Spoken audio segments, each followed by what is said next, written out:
కేసీఆర్ ని అందరూ రాష్ట్ర పార్టీ అధ్యక్షులు అని పిలువబడతారు. కానీ కేసీఆర్ మాత్రం తెలంగాణ రాష్ట్ర ఉద్యమ నేత అంటాను అని మాజీ మంత్రి జీవన్ రెడ్డి అన్నారు. బీర్పూర్ మండల కేంద్రంలో ఆయన తన అనుచరులు కార్యకర్తలతో సమావేశమయ్యారు. ఈ నెల కేసీఆర్ బహిరంగ సభ సంబంధించిన విషయానికి వారితో మాట్లాడుతూ భారీ సంఖ్యలో సమావేశానికి విచ్చేసి విజయవంతం చేయాలని పార్టీ శ్రేణులకు ఆయనే పిలుపునిచ్చారు. కాంగ్రెస్ పార్టీ అధికారంలోకి వచ్చి కూడా ఫలాలు మన పార్టీ కార్యకర్తకు అందలేదని, ఒకవైపు కార్యకర్తల హక్కులు కాపాడలేకపోయాని, తన మానసిక శోభతో నేను అనుభవించాల్సిన అధికార పార్టీ అండదండలు ఏవైతే ఉన్నాయో వేరే ఎవరో వచ్చి అనుభవిస్తుంటే తాను సహించలేకపోయానని, 20 మాసాల నుంచి ఓపిక పట్టానని, మొన్నటి మున్సిపల్ ఎలక్షన్ లో పరాకాష్ఠకు చేరుకున్నట్లు, తన పదవి ఆకాంక్ష ఉన్నట్లయితే ఓపిక పట్టేవాడిని కావచ్చు, కానీ తనకు పదవి కంటే ఆత్మాభిమానం ముఖ్యమని ఆయన ఈ సందర్భంగా తెలియజేశారు.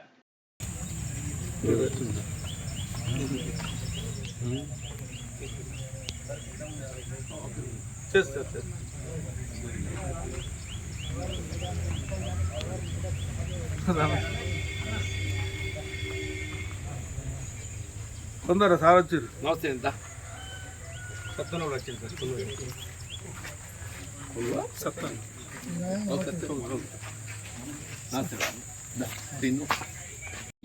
ఒక ప్రత్యేకత. అందరు ఏదైతుందో ఒక రాష్ట్ర పార్టీ అధ్యక్షుడిని పిలువబడతాడు. కానీ కేసీఆర్ గారు ఏదైతున్నదో ఒక రాష్ట్ర పార్టీ అధ్యక్షుడిగానే కాకుండా తెలంగాణ రాష్ట్ర ఏర్పాటు ఉద్యమ నేతగా చెప్పంటాడు. వారి ఆలోచన, వారి కార్యదీక్షత, పట్టుదలతోనే తెలంగాణ రాష్ట్ర ఏర్పాటు కార్యరూపం దాల్చగలిగిందని చెప్పని చెప్పక తప్పదని చెప్పారు. నిన్నటి వరకు ఏది ఇస్తుందో రాజకీయంగా నాకున్నటువంటి ఒక సుదీర్ఘ కాంగ్రెస్ పార్టీ అనుబంధంతో వీళ్ళు భిన్న అభిప్రాయాలు కలిగి ఉండొచ్చు. కానీ ఏదైతుందో మారిన కాలంలో వీళ్ళ కాంగ్రెస్ పార్టీ ప్రభుత్వం అధికారాన్ని వచ్చి కూడా వీళ్ళు 20 మాసాలకి వెళ్ళి ఏదైతుందో వాస్తవం ప్రతి కాంగ్రెస్ కార్యకర్త ఒక దశాబ్ద కాలం కాంగ్రెస్ పార్టీ ప్రభుత్వం అధికారం రావాలని కోరుకున్నాడు. ఏ రాజకీయ పార్టీ అట్లే కోరుకుంటుంది. వచ్చిన తర్వాత ఫలాలు ఎవరికి దక్కాలి? ఆ 10 ఏళ్ళు ఎవరు కృషి చేస్తే వాళ్ళకి దక్కాలి. ఇలా 10 ఏళ్ళు ఎవరు కృషి చేసినో వాళ్ళకి దక్కాల్సిన ఫలాలు ఏదైతుందో వాళ్ళకి దక్కకుంటే ఇదే ఇవాళ గడిచిన దశాబ్ద కాలం ఎవరైతే ఆధిపత్యంతో మరి కాంగ్రెస్ పార్టీ కార్యకర్తలు అన్నాడు అనగదొక్కే ప్రయత్నం చేసిండో ఆయన కాజేయని పరిస్థితి ఎవరైనా భరిస్తారే? నాకు కూడా విధి లేని పరిస్థితి అని చెప్పంటున్నాను. నాకు కూడా విధి లేని పరిస్థితి చెప్పంటున్నా. ఒకవైపు ఏదైతుందో కార్యకర్తల హక్కులను కాపాడలేకపోయినా నాకు మానసిక క్షోభ, నేను అనుభవించాల్సినటువంటి ఒక అధికార పార్టీ అండదండలు ఏదైతుందో వేరే ఎవరు వచ్చి కాజేస్తుంటే ఎవరు కూడా సహించలేమని చెప్పట్టు. సరే 20 మాసాలు ఓపిక పట్టిన చివరికి ఏదైతుందో మొన్నటి మున్సిపల్ ఎన్నికలు దానికి పరాకాష్ఠకు చేరుకున్నది.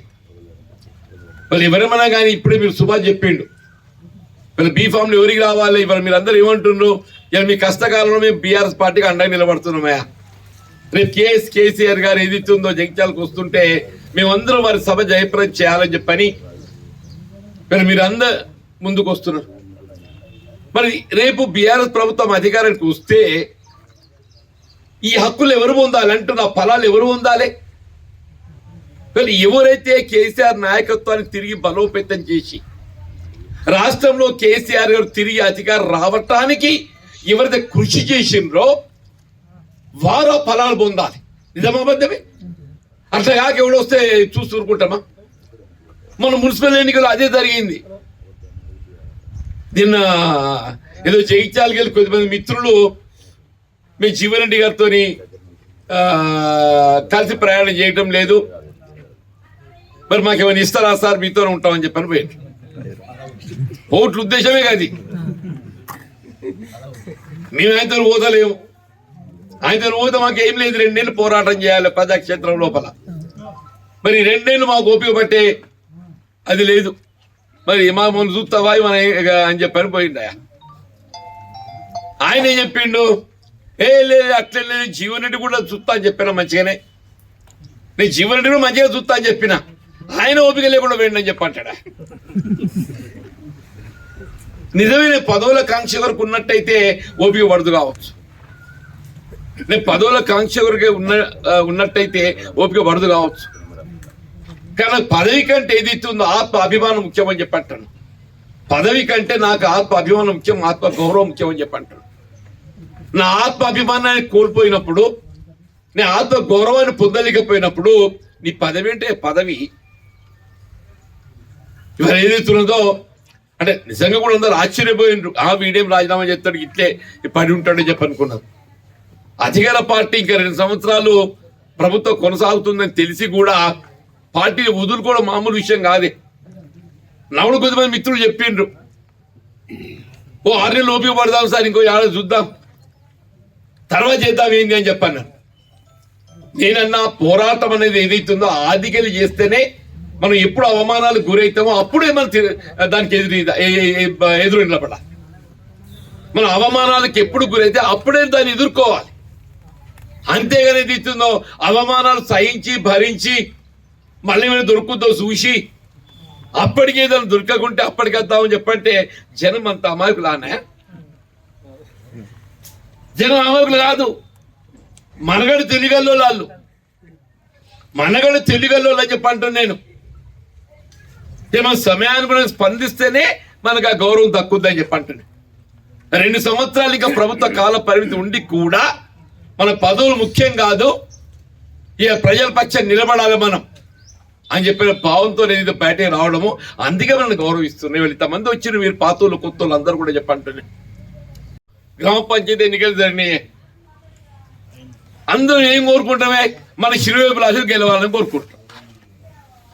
సహజంగా అది మన గెలిచినోడు ఎవరితో ఉండాలి, మనతో ఉండాలి, ఎవరితో ఉండాలి,